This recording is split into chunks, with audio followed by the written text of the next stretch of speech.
Just before my brother's wedding, my mother cornered me. She pressed a cheap, starched servant's apron into my hands and whispered, "You're not family, Haley. You're a guest worker. Now make yourself useful." She thought she was demoting a disobedient daughter. She had no idea she was speaking to a 2-star general, and the secret owner of the very ground she stood on. Her eviction notice was already drafted. My name is Major General Haley Whitman. I am 37 years old, and I was driving home. The wheels of my Ford Explorer whispered over the asphalt, carrying me through the perfectly manicured streets of McLean, Virginia. It was autumn, and the old maples formed a canopy of gold and crimson, a beautiful, fiery ceiling over a world that had long ceased to feel like my own. Each turn was familiar, yet foreign. After years in the dust of Afghanistan and the sterile corridors of the Pentagon, this suburban opulence felt like a foreign country. Then the house came into view. It stood as it always had, an imposing colonial revival mansion, its white columns gleaming in the afternoon sun, its perfect lawn a carpet of emerald green. The white picket fence, meant to look welcoming, always felt more like a barrier to me, a line separating their world from mine. I parked, killed the engine, and took a breath. The silence in the car was a comfortable friend. The silence I was about to walk into would be a weapon. I used my own key to let myself in. The air inside was cool and still, smelling faintly of lemon polish and money. No one called out a greeting. My eyes went immediately to the grand foyer wall, to the space where a photograph of me, ramrod straight and beaming with pride on my West Point graduation day, used to hang. It was gone. In its place hung a massive, oil-painted portrait of my mother, Eleanor, and my younger brother, Liam. They were posed at some charity gala, my mother draped in silk, my brother in a tailored tuxedo, their smiles radiating a practiced, effortless success. I had been erased. Eleanor emerged from the living room, a glass of pale gold Chardonnay in her hand. She was with a woman in a severe black pantsuit, the wedding planner, I presumed. My mother's eyes, the same blue as my own but colder, swept over me from head to toe. Her gaze lingered on my simple jeans and sweater, a silent, thorough assessment that found me lacking. Then she spoke, her voice loud enough for the planner to hear, a performance of casual dismissal. "Haley, your room is upstairs next to the storage room. You can get your own towels from the linen closet." She turned away without another word, resuming her conversation about floral arrangements, as if I were a delivery person who had just dropped off a package. I stood there for a moment in the marble-floored entryway, a ghost in the house I grew up in. That evening, the performance continued, the house filled with the low murmur of power, the sound of my mother's inner circle. They were a curated collection of Washington, D.C.'s elite, politicians, lobbyists, and business titans, all sipping my mother's expensive wine and trading influence. I tried to make conversation, to find some neutral territory, but I felt like an anthropologist studying a strange alien tribe. That's when Eleanor approached me, her smile fixed and brilliant, a politician's weapon. She pressed something crisp and white into my hand. An apron. "Haley, darling," she said, her voice a sweet, poisonous melody. "You're not familiar with most of the people here, I know. How about you help the staff with the hors d'oeuvres? You're used to serving, after all, aren't you?" The words hung in the air, a public indictment.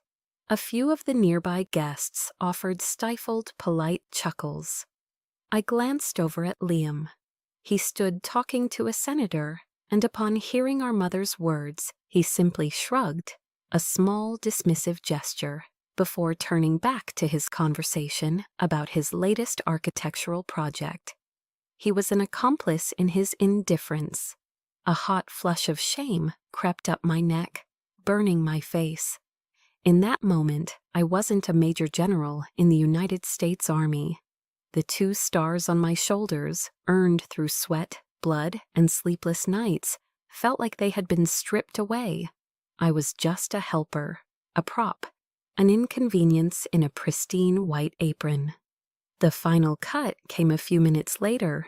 A woman with a kind face, one of Eleanor's friends from a charity board, asked me what I did for a living. Before I could form a reply, Eleanor swooped in, placing a proprietary hand on my arm. "Oh, she has some sort of administrative job for the government," my mother announced brightly, as if discussing a mildly interesting hobby. "Very stable, but a bit dry." Administrative.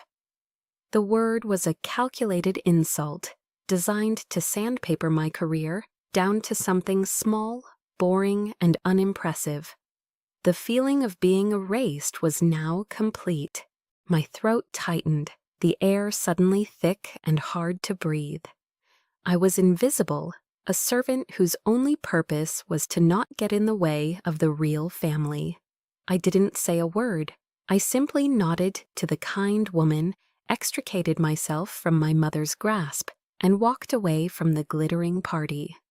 My steps were steady as I moved through the house and into the quiet sanctuary of the kitchen. The sounds of laughter and clinking glasses faded behind me. Under the harsh fluorescent lights, I untied the apron strings. I held the starchy white fabric in my hand for a second, then let it drop into the stainless steel trash can, right on top of a pile of discarded lemon peels. It wasn't an act of anger, it was a silent declaration of war. Sleep did not come easily that night. In the sterile silence of the guest room, the room next to the storage room, the image of the white apron falling into the trash replayed in my mind. It was a clean, sharp memory, but it was muddled by a single echoing question that had haunted me for 2 decades. "Why, Mom? Why do you hate what I am so much?"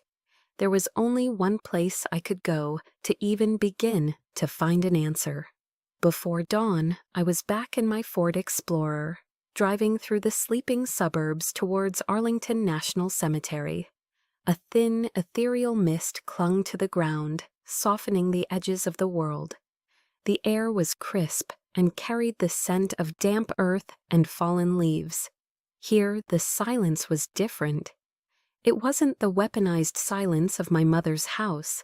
It was a blanket of reverence, a profound quiet that held the weight of countless stories of service and sacrifice. I walked through the sea of white marble headstones, each one a testament to a life lived for something greater than oneself. I found his marker easily. The grass around it was perfectly trimmed. Marcus Whitman, Colonel, United States Army. I stood before the cold white stone, my breath pluming in the chilly air. This was the only person who had ever truly seen me. Not the difficult daughter, not the oddity, but me. Closing my eyes, I could almost feel the cool Virginia night air from years ago. I was a girl again, sitting on the back porch with my father, our heads tilted up towards the vast, inky canvas of the sky. He wasn't just showing me the constellations. He was teaching me to navigate. His finger, strong and steady, would trace the patterns in the sky. "Eleanor only sees the brightest stars, Haley," he'd said, his voice a low, gentle rumble. "She likes things that glitter, things that announce themselves. But a true soldier, a true navigator, knows it's the dimmer stars, the ones you have to search for, that guide you when you're lost in the dark. Be a dim star, honey. Be quiet, be constant, and never lose your heading." His words were a ghost, a comforting presence in the morning mist. He understood her, and by extension, he understood my place in her universe. I was not a bright star. I was not meant for her sky. A flood of memories, sharp and painful, broke through the calm. The day my acceptance letter from West Point arrived. It was a thick, important-looking envelope. I had held it in my hands, my heart hammering with a joy so pure it felt like it could lift me off the ground. I showed it to Eleanor.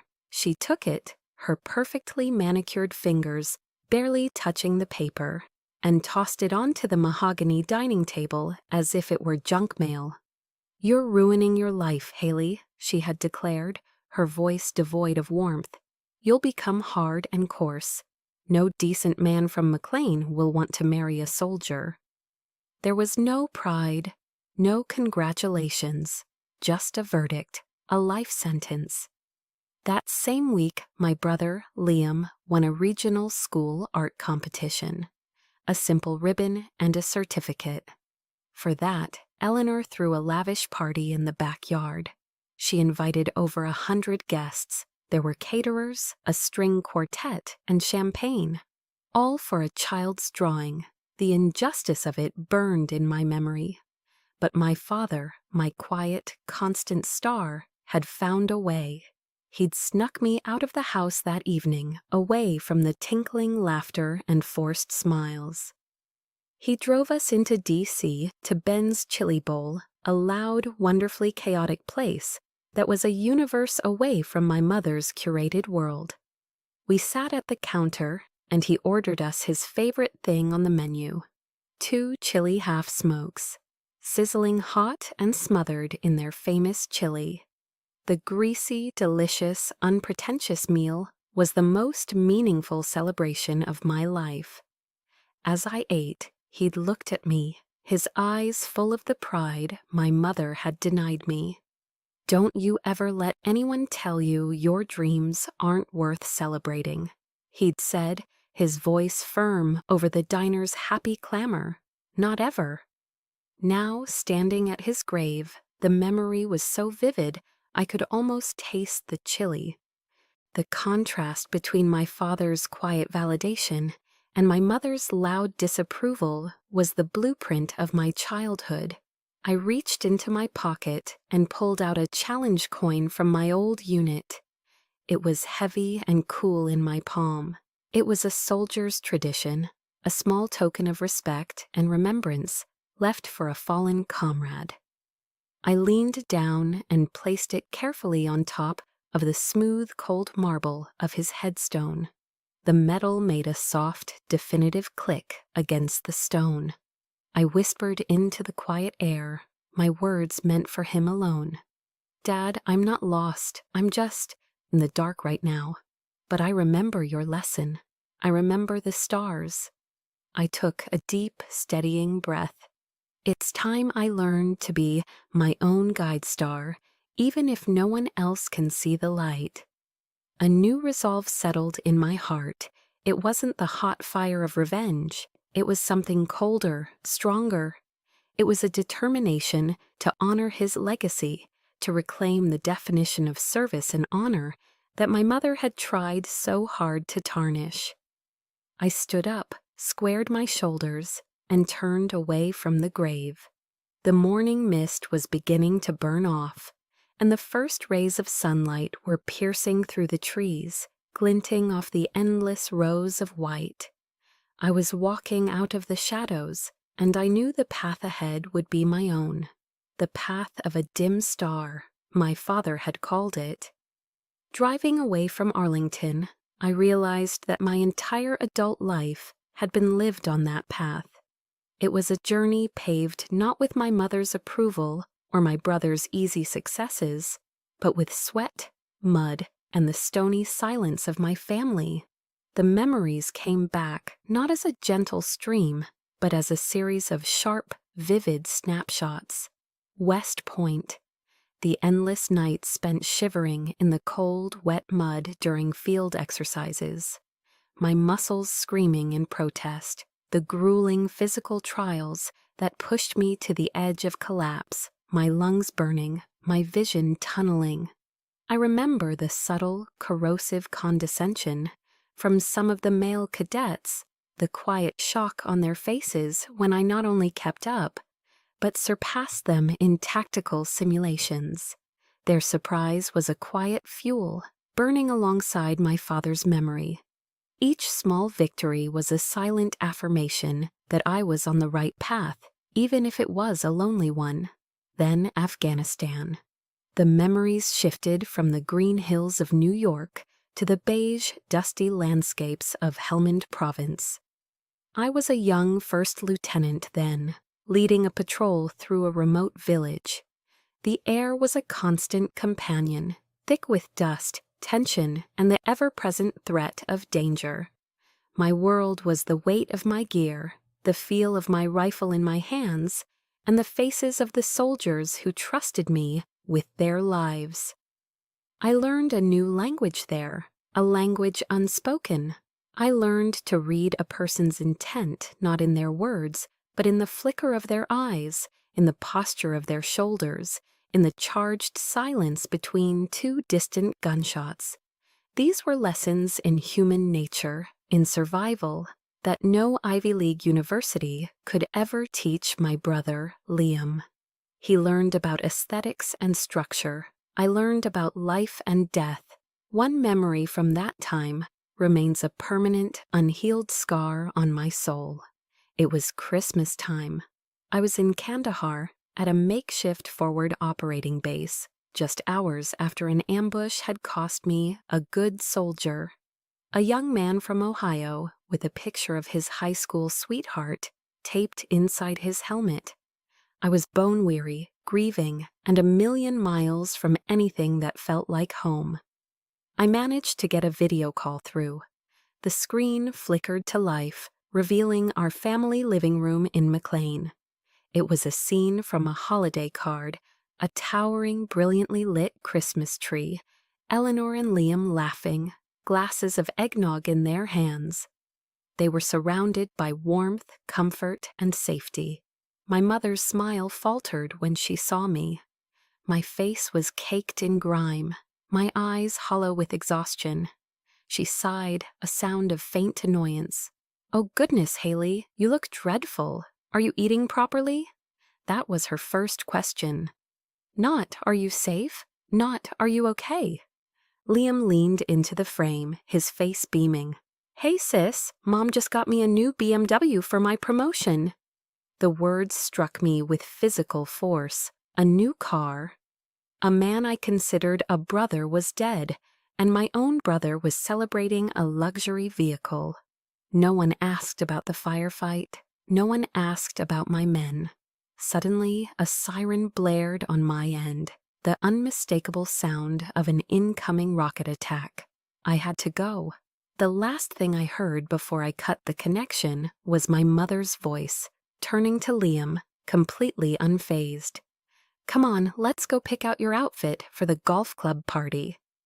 The screen went black, leaving me in the deafening roar of the siren and an even more deafening silence in my heart. Now, years later, I sat in the anonymous comfort of a Starbucks not far from that very house. The smell of roasted coffee beans and pastries was a world away from the dust of Kandahar. I had my encrypted government laptop open, the quiet hum of its fan a familiar sound.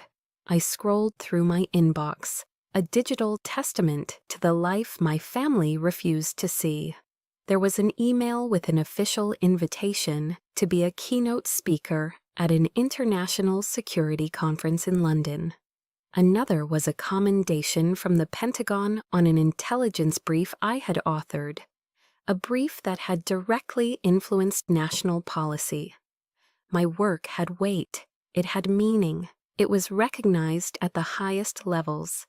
I took a sip of my black coffee. A bitter smile touched my lips. The world saw me as a general, a strategist, a leader. I was respected by my peers and trusted by my superiors.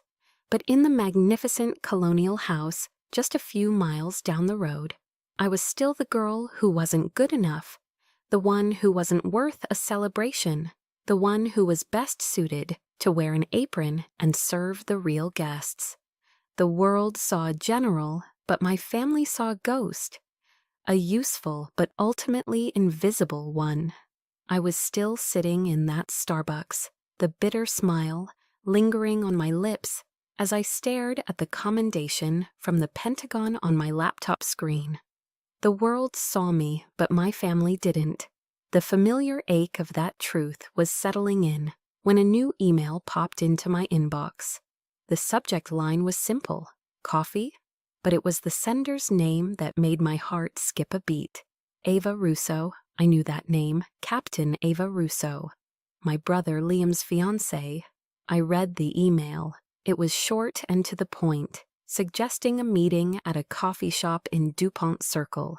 No explanation, just a time and a place. My instincts, honed by years of assessing threats, told me this was not a social call. This was reconnaissance. The next day, I found the small, independent coffee shop tucked away on a quiet side street. It was the kind of place with mismatched furniture and local art on the walls, a world away from the sterile perfection of my mother's home. Ava was already there, sitting at a small table in the corner. In civilian clothes, a simple sweater and jeans, she looked different, but she still carried herself with the unmistakable posture of a soldier. She stood up as I approached. "General," she said, her voice quiet but firm. "Captain," I replied, taking the seat opposite her. "Thank you for meeting me." She didn't waste time on small talk. Her gaze was direct, unwavering. "Ma'am, I know what's happening with your mother, with Eleanor." She said my mother's name with a clinical distance. "She's always been like this. I need you to know that I'm not part of it." I just listened, my expression neutral. She continued, leaning forward slightly. "A year ago, after Liam started boasting about his family's success, I ran a background check on you, a professional verification. I know who you are, General. I served under your command in Kandahar. You pulled my unit out of an ambush in the Arghandab Valley. You saved my life." A jolt went through me. I remembered the firefight, but in the chaos of command, individual faces often blurred. To her, it was the day she lived. To me, it was a Tuesday. For the first time, I saw not my brother's fiancé, but a fellow soldier. A deep, unexpected warmth spread through my chest, a feeling I hadn't realized I'd been starving for. "I owe you everything," she said, her voice thick with conviction. "So whatever you need, whenever you need it, I'm your soldier, on any battlefield. And that includes this one." The sincerity in her eyes was a balm on a wound I didn't even know was still open. For the first time in a long time, I wasn't alone in the foxhole. Ava had one more piece of intelligence. "There's someone you need to see," she said, sliding a piece of paper across the table. It had a name and an address in Alexandria. "Dr. Maya Singh. She's retired now, but she knows your mother, and she's a friend." The next day, I drove to the address. It was a discreet brownstone office. The plaque on the door simply said, "M. Singh, Consultant." Inside, it was nothing like a therapist's office. There were no soft couches or inspirational posters. It was a war room. Maps of various global hotspots were pinned to one wall. A large whiteboard, covered in complex diagrams and notes, dominated another.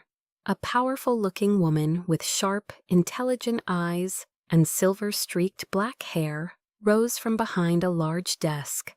This was Dr. Maya Singh.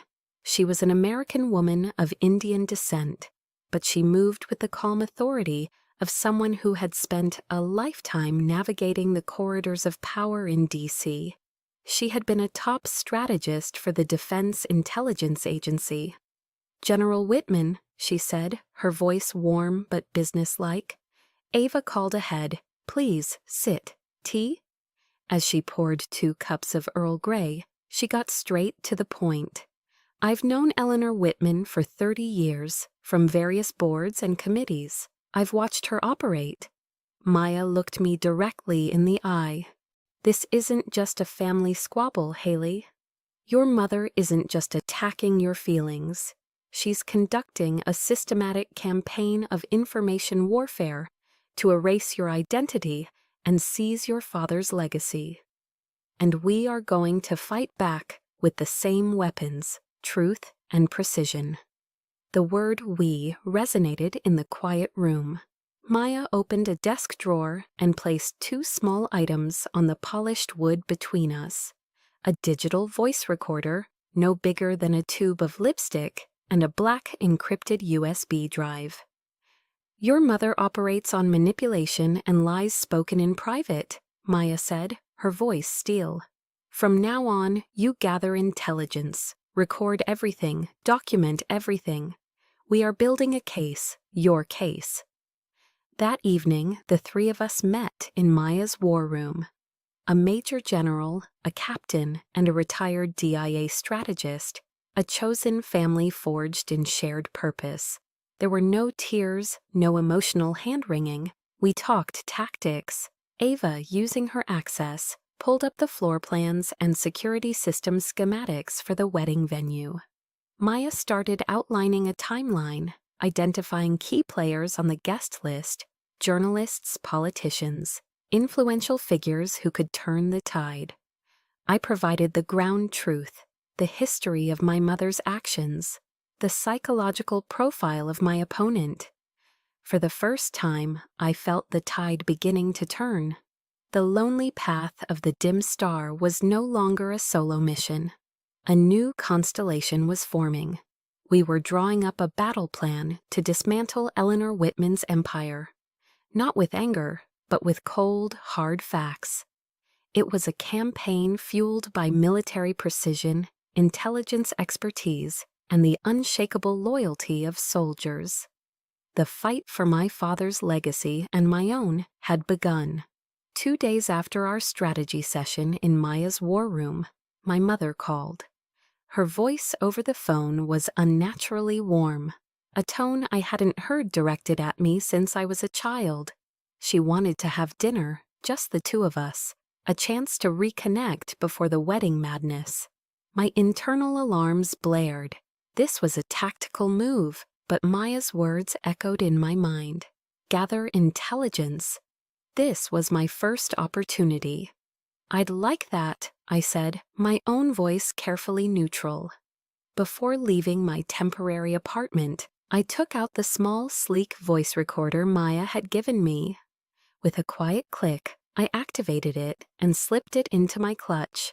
I was no longer just a daughter going to dinner.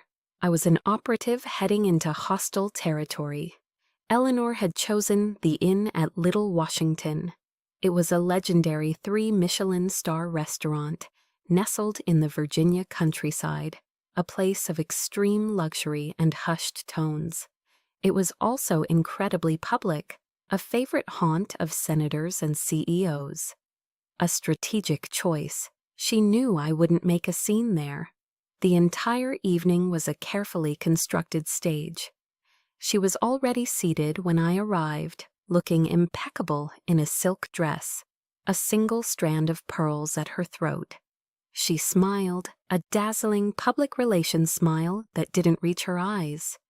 "Haley, darling, you look, well," she said, her gaze flicking over my simple black dress, a subtle judgment in the pause. The meal was a masterpiece of culinary art. Dish after dish arrived, each one a tiny, exquisite sculpture on a plate. A carpaccio of herb-crusted baby lamb with Caesar salad ice cream, a pan-seared sea scallop with a black truffle vinaigrette. Between bites of food that tasted of nothing, Eleanor performed. She spoke of the importance of family, of how we needed to stand united. She reminisced about my childhood, cherry-picking vague, happy moments that felt like they belonged to someone else's life. She told me she had always been proud of my career, even if she didn't always know how to show it. It was a brilliant performance, a monologue of manufactured warmth and counterfeit sentiment. Every word was a lie, a carefully polished stone laid on a path leading somewhere I knew I didn't want to go. The air grew thick with her insincerity. I felt a cold knot tightening in my stomach. I wasn't having dinner with my mother. I was being interrogated by a master manipulator. Then, with the arrival of the dessert course, a stunning 7-layer coconut cake, came the main event. Eleanor reached into her designer handbag and pulled out a neatly clipped folder of documents. She slid it across the white tablecloth, placing it right next to my plate. The casualness of the gesture was chilling. "Just a small matter of paperwork, dear," she said, her voice dropping to a conspiratorial whisper, light as a feather. "To consolidate the family assets, it will make things so much easier to manage. And it will help Liam tremendously with his business ventures after the wedding. All you have to do is sign right here." My gaze fell to the folder. My heart began to pound, a hard, steady drum against my ribs. This wasn't about consolidation. This was an ambush. I could feel the weight of the small recorder in my clutch. I could hear Maya's voice, a clear, sharp command in my head. "Never sign anything without your lawyer reviewing it." I opened the folder. The pages were dense with impenetrable legal jargon, but certain phrases jumped out: relinquish all claims, transfer of title, irrevocable. This wasn't a consolidation, this was a surrender. This was an act of erasure, an attempt to sever me from the last physical piece of my father I had left, his house. The blood rushed in my ears. She was trying to steal my father's legacy from me over a plate of expensive cake. I took a slow, deliberate breath, steadying myself. I closed the folder and gently pushed it back across the table toward her. "I think I'll need my lawyer to look this over first, Mother." The effect was instantaneous. Eleanor's perfect practiced smile froze and then crumbled. Her eyes, which had been feigning warmth all evening, turned to chips of ice. The mask was off. "A lawyer?" she hissed, her voice low and venomous, a stark contrast to the elegant surroundings. "Haley, we are family. Don't you trust your own mother?" The classic manipulation. The appeal to a bond she herself had spent a lifetime destroying. "This is a simple family matter. Don't be difficult and complicated. Just sign it." Her hand darted out, her fingers pressing down on the folder, an order disguised as a suggestion. I looked at her hand, then back up at her face, contorted now with a barely concealed fury. For the first time, I didn't feel hurt or shame. I felt a cold, clear-eyed clarity. The game was revealed. I stood up slowly, my movements calm and measured. I took $100 bill from my clutch and placed it on the table, more than enough to cover my share and the tip. "I'll have my lawyer send it back to you once he's reviewed it," I said, my voice even and steady. Then I turned and walked away. I didn't look back. I could feel her enraged stare burning into my back. As I crossed the dining room, my heels clicking softly on the polished floor. The hushed conversations of the other diners, the clinking of silverware, the entire bubble of manufactured civility faded away. As I stepped out into the cool night air, I knew one thing for certain. The battle had officially begun, and I had just fired the first shot. The moment I stepped back into my temporary apartment after the dinner with Eleanor, I acted. There was no time for hesitation. My hands were steady as I took out my phone, laid the legal documents flat on the coffee table, and photographed each page. I sent the images to Maya in a secure message with a simple heading: "Tonight's dinner conversation." Then I sat and waited, the silence of the room a stark contrast to the storm brewing inside me. The audio file from the recorder was already uploading to our shared encrypted drive. A few hours later, my phone rang. It was Maya. Her voice, usually so calm and strategic, was laced with cold fury. "Haley, I've had my legal contact review these photos. This isn't a power of attorney. This is a full, unconditional waiver of your inheritance rights to the house. It's ironclad. She had it drawn up by a lawyer who specializes in contentious family disputes. She was trying to trick you into signing away your father's home." A wave of nausea washed over me. It was one thing to suspect. It was another to have it confirmed, in such brutal legal terms. She had intended to strip me of everything. As if on cue, a text message alert pinged. It was from Ava. There was no text, just a link. My finger trembled slightly as I tapped it. The link took me to a well-known local Virginia society blog, the kind that chronicles the lives of the wealthy and powerful in the D.C. area. The headline seemed to leap off the screen, written in a bold, sanctimonious font. "The Whitman Family and the Prodigal Daughter, a Sad Tale." The article was a masterpiece of character assassination. Anonymously sourced, but clearly fed by Eleanor, it painted me as a difficult and reclusive daughter who had abandoned her family to pursue a vague and unsettling career.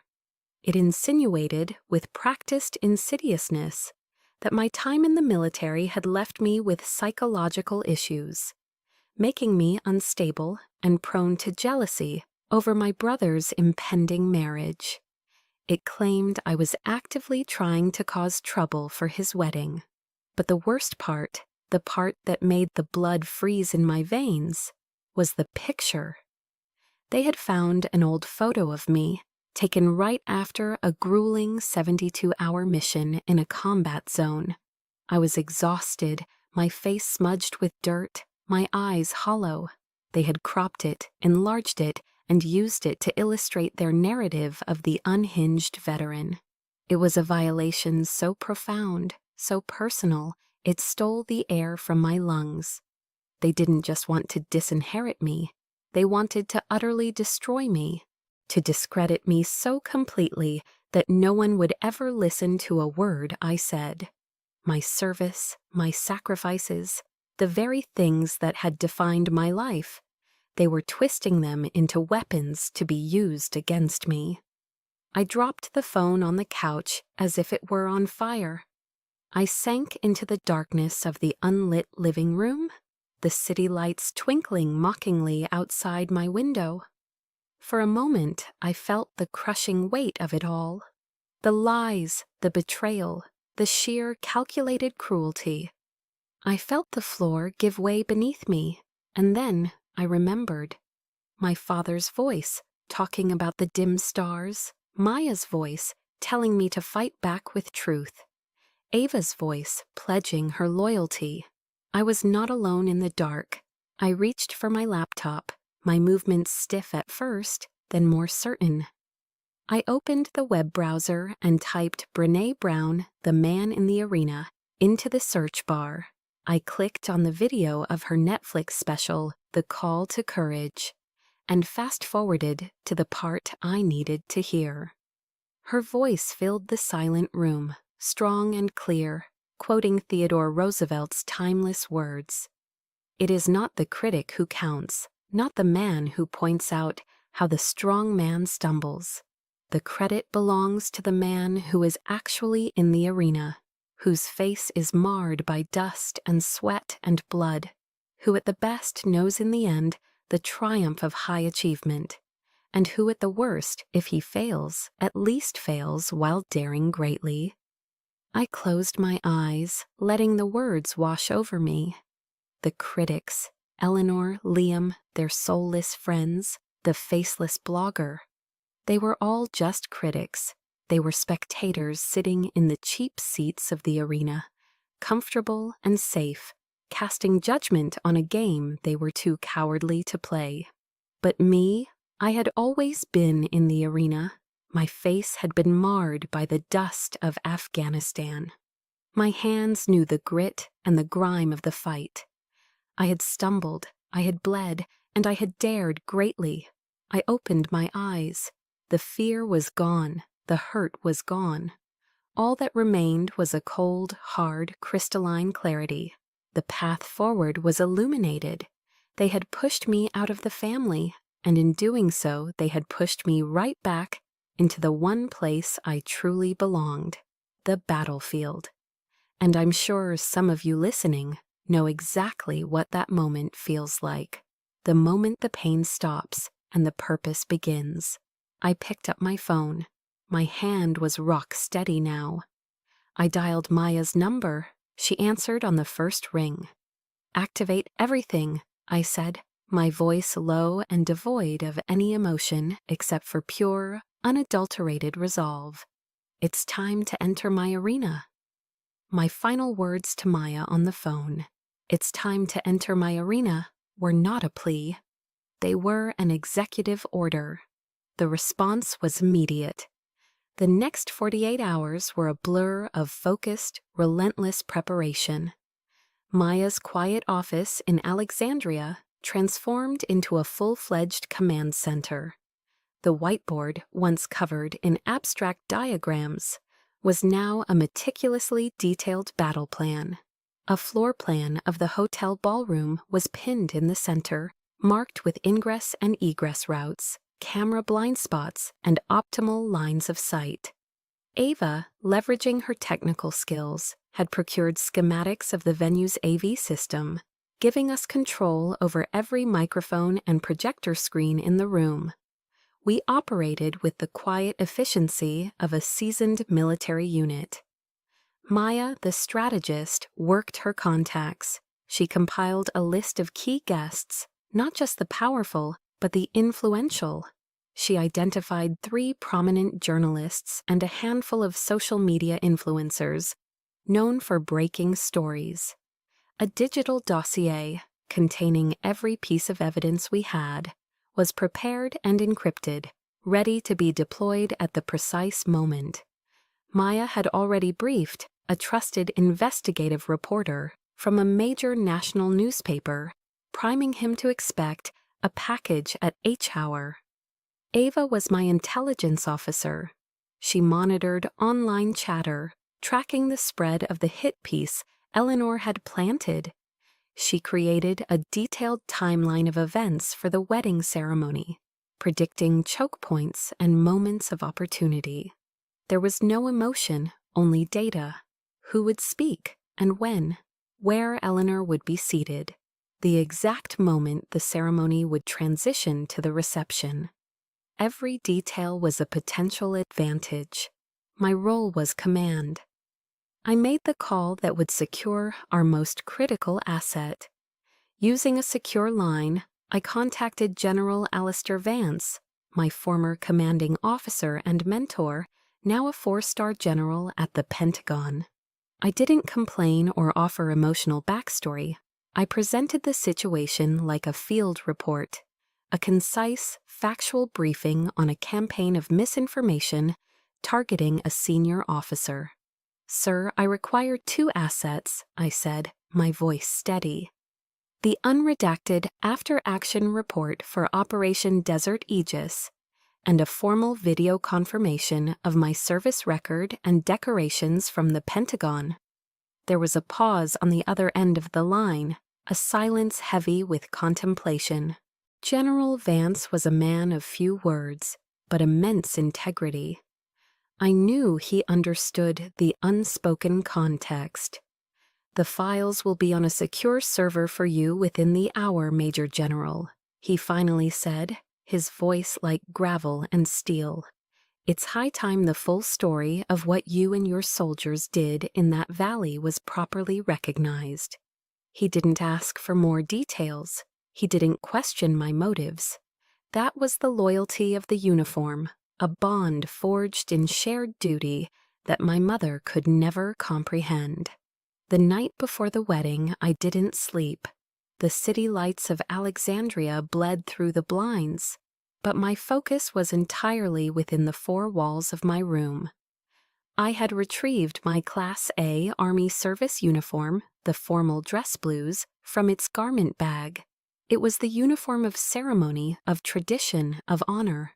Under the stark light of the desk lamp, I began the ritual of preparing my armor. I laid out the jacket and meticulously began to affix my decorations. Each medal, each ribbon was a chapter in the life my mother had tried to erase. The silver star for gallantry in action during the very ambush Ava had survived. The Purple Heart, a silent testament to the shrapnel that had torn through my shoulder in a different firefight.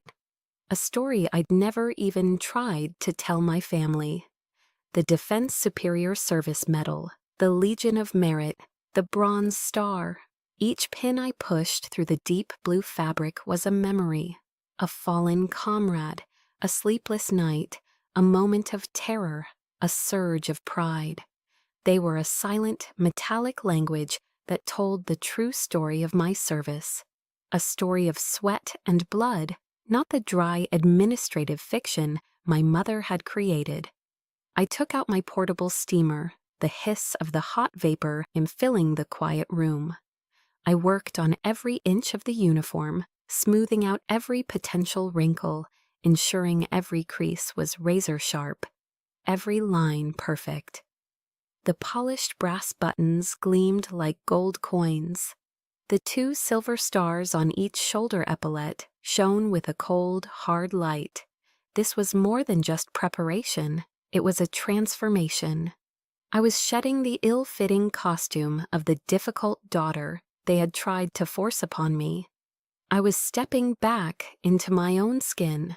When I was finished, I hung the uniform, a perfect effigy of honor and discipline. I stood before it, seeing not just a jacket, but the embodiment of my oath. Eleanor had chosen her weapons: lies, manipulation, and public shame. I had chosen mine. I wasn't getting ready for a wedding. I was preparing for a reckoning. I wasn't putting on a dress. I was putting on my armor. The grand ballroom of the Four Seasons Hotel in Washington, D.C. was a sea of pastel silks, tailored tuxedos, and the soft glow of crystal chandeliers.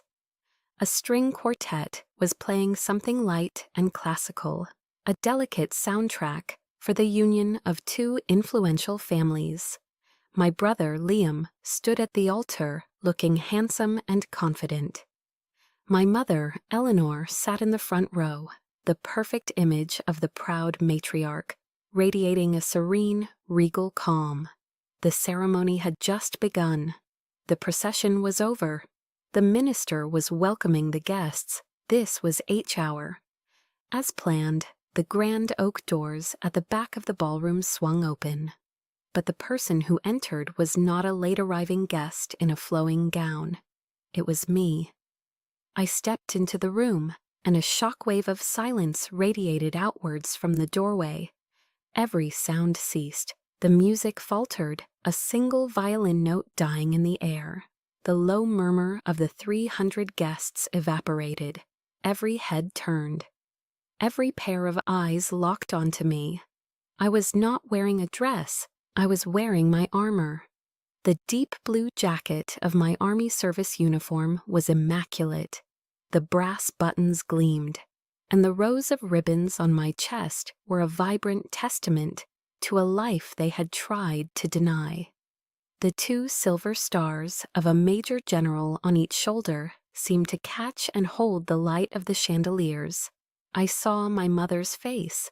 Her serene smile froze, then cracked like fine china dropped on a marble floor. The color drained from her cheeks, leaving behind a pasty chalk-white mask of horror. Beside her, Liam's jaw went slack, his confident posture crumbled, and he stared at me, his eyes wide with disbelief and dawning panic. I ignored them all. With my back straight and my gaze fixed forward, I walked with a calm, measured pace down the long aisle. I didn't stop at the front. I found an empty chair in the last row, sat down, and folded my hands in my lap, becoming a quiet, formidable presence at the back of their perfect party. The ceremony sputtered back to life, but the atmosphere had irrevocably changed. The air was thick with tension and whispered questions. The minister, flustered, rushed through the vows. When he reached the classic line, "If anyone has any objection to this union, speak now or forever hold your peace," an electric silence filled the room. No one spoke. The real objection was not to the marriage, but to the lies it was built upon. Finally, it was time for the family remarks. Eleanor, looking shaken, began to rise from her seat to deliver what I was sure would be a polished, pre-written speech. But she was too late. Someone else was already moving toward the microphone. It was the bride. Captain Ava Russo, a vision in an elegant white gown, stepped to the lectern. She looked breathtaking, but her expression was one of solemn purpose. She did not look at her groom. She did not look at the audience. She turned her body slightly, directing her attention to the last row, to me. The room held its breath. "Before I begin my new life," Ava said, her voice clear and strong, amplified by the microphone, "I must first honor the person who gave me the chance to have this life at all." She straightened her shoulders.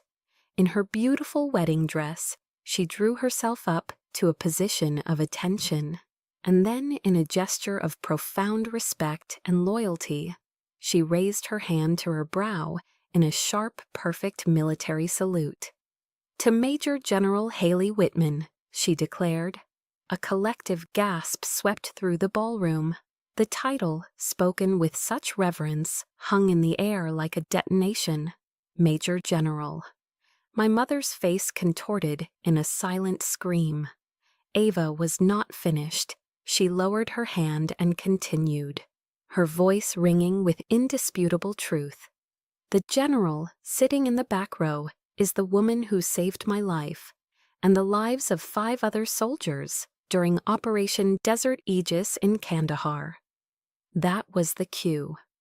At that exact moment, the massive projector screen behind the altar, which had been displaying a tasteful monogram of the bride and groom's initials, flickered to life. The monogram was replaced by the unredacted after-action report of the mission, my name and rank clearly visible.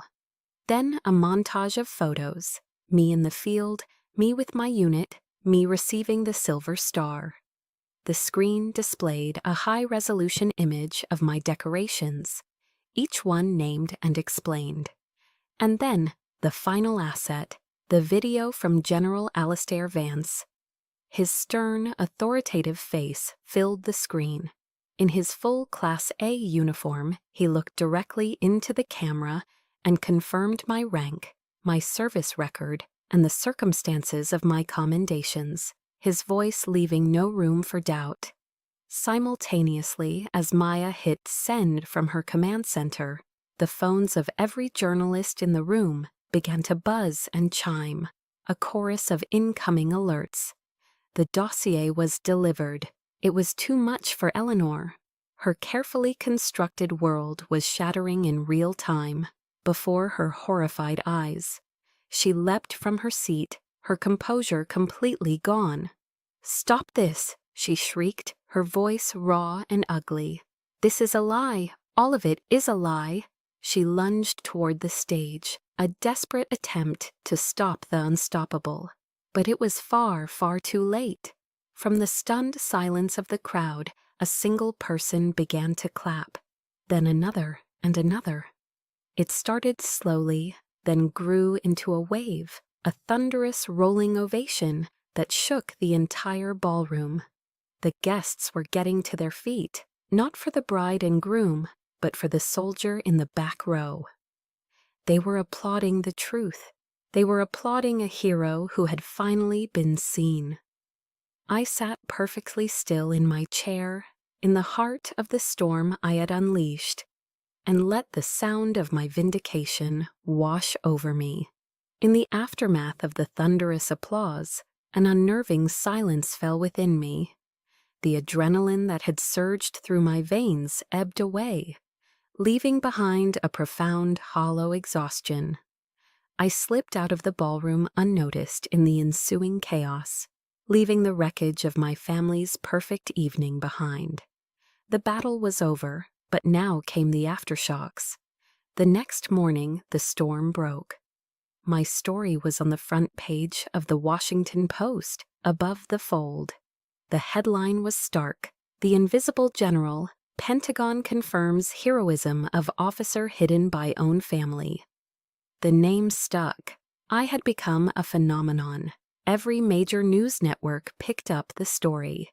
The digital dossier Maya had released went viral, and the blog post that had tried to assassinate my character was now held up as an example of malicious deceit. Eleanor's social empire did not just crack, it disintegrated overnight. The boards of the prestigious charities she chaired quietly requested her resignation. The invitations to the exclusive DC galas and fundraisers stopped coming. The powerful friends who had once flocked to her parties now avoided her calls, their loyalty as shallow as her own values. Her currency, her reputation, had been rendered worthless.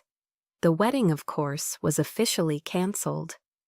Ava told me she had returned the ridiculously large engagement ring to Liam that very night, leaving it on the table of the hotel suite he had booked for their wedding night.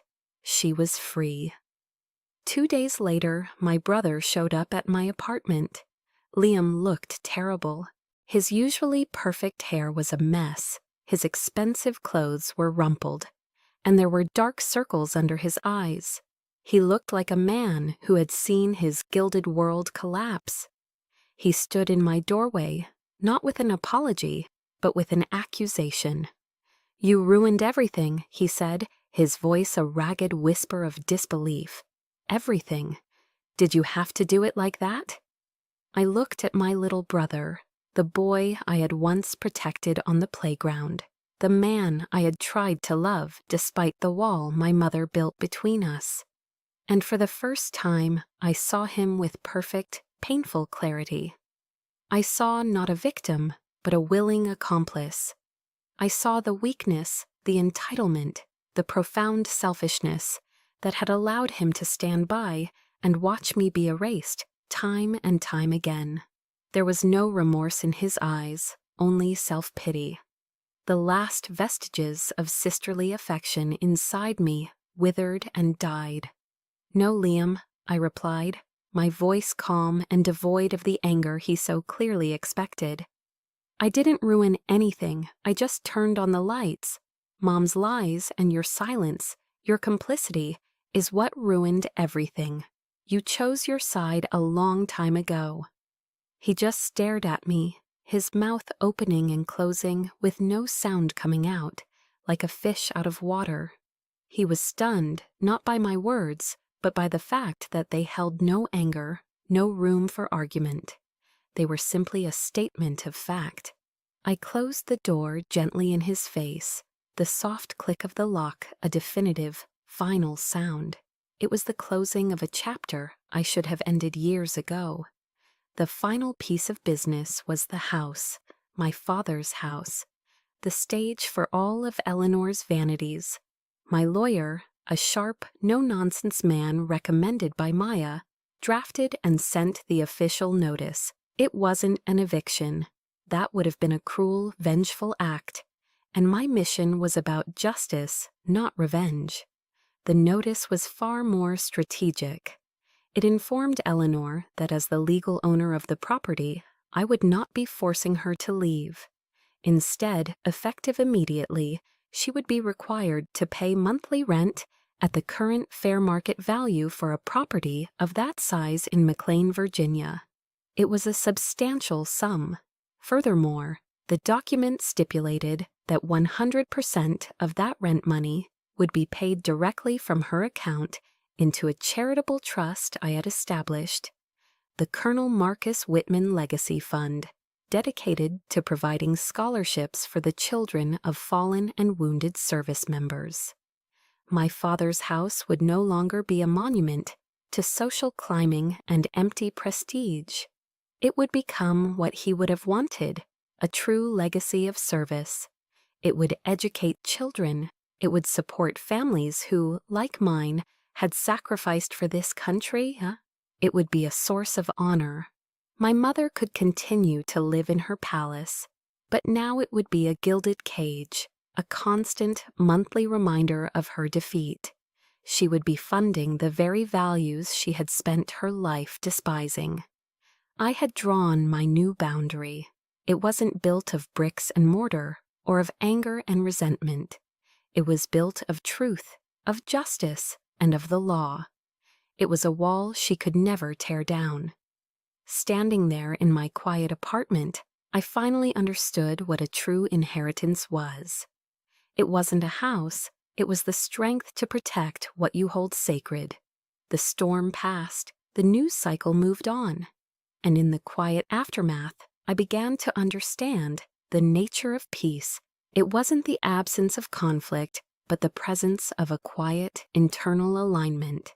The war for recognition was over because I no longer needed it from the outside world. Several months later, an invitation arrived that felt like a message from my father himself. I was asked to be the keynote speaker at the graduation ceremony for the United States Military Academy at West Point.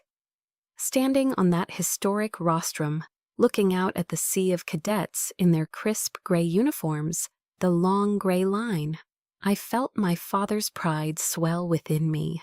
This was the stage he had dreamed of for me. But as I looked into their young, eager faces, I knew I couldn't talk to them about conventional warfare. They would learn enough about that soon enough. So I spoke about a different kind of combat. "We train you here for the battlefields of the world," I said, my voice steady over the podium. "But I am here to tell you that sometimes the most difficult arena you will ever fight in is the one within your own home. The most courageous act is not always facing enemy fire, but speaking the truth to those who are supposed to love you. Honor is not just a word we embroider on our flags. It is a boundary you must draw to protect your own soul." Looking out at the future leaders of the Army, I felt a sense of peace so profound it was almost startling. I was giving them the map I never had, the one my father had tried to draw for me in the stars. When I returned to my apartment in D.C., an email was waiting for me. It wasn't from the Pentagon or a news agency. It was from a small foundation called Solace for Soldiers' Kids, a scholarship fund I had been quietly financing for years with a portion of my salary. It was my secret legacy, a quiet act of service no one knew about. The email contained a short video file. I clicked play. A young woman appeared on the screen, her face bright with a joy so radiant it was contagious. She was standing in what looked like a college dorm room, a university banner hanging on the wall behind her. "Hi," she began, a little shyly. "My name is Sarah, and my dad was Sergeant David Jensen. He was killed in action in Iraq. I was told this video might get to the anonymous donor who funded my scholarship." She took a breath, her eyes shining with unshed tears. "I just wanted to say, thank you. My whole life people have looked at me with pity. My mom works 2 jobs. College felt like an impossible dream. But you believed in me. Whoever you are, thank you for believing in me when no one else did." The video ended. I sat there in the silence of my apartment, tears streaming down my face. But they weren't tears of sorrow or anger. They were tears of pure, unadulterated contentment. The front page stories, the public applause, the forced surrender of my mother, none of it mattered as much as this. This single, heartfelt thank you from a girl I would never meet. This was it. This was my real legacy. Not the medals on my chest, but the quiet impact I could have on a life unseen and uncredited. I was my father's dim star, and I was finally guiding someone home. I turned to my laptop, the view of the Potomac River, a calm, steady presence outside my window. I opened a new, blank document. I no longer needed to prove anything to anyone. My fight was over, but I realized I had one more mission. I needed to tell this story. Not for fame, not for vindication, but for the other soldiers out there, for the forgotten sons and daughters, for anyone standing alone in their own arena, feeling invisible. My fingers found the keyboard. I typed the first words. They say home is where the heart is, but sometimes you have to leave home to find your heart again. That's my story, and I chose to tell it because I know I'm not the only one who has fought a battle in silence. Maybe your arena wasn't a ballroom, and maybe your critics weren't your family, but we all have our own struggles for recognition. Your story matters too. If my journey has resonated with you, please share your thoughts in the comments below. And if you want to hear more stories about finding strength in the face of adversity, make sure to subscribe to our channel. Thank you for listening. You are not alone.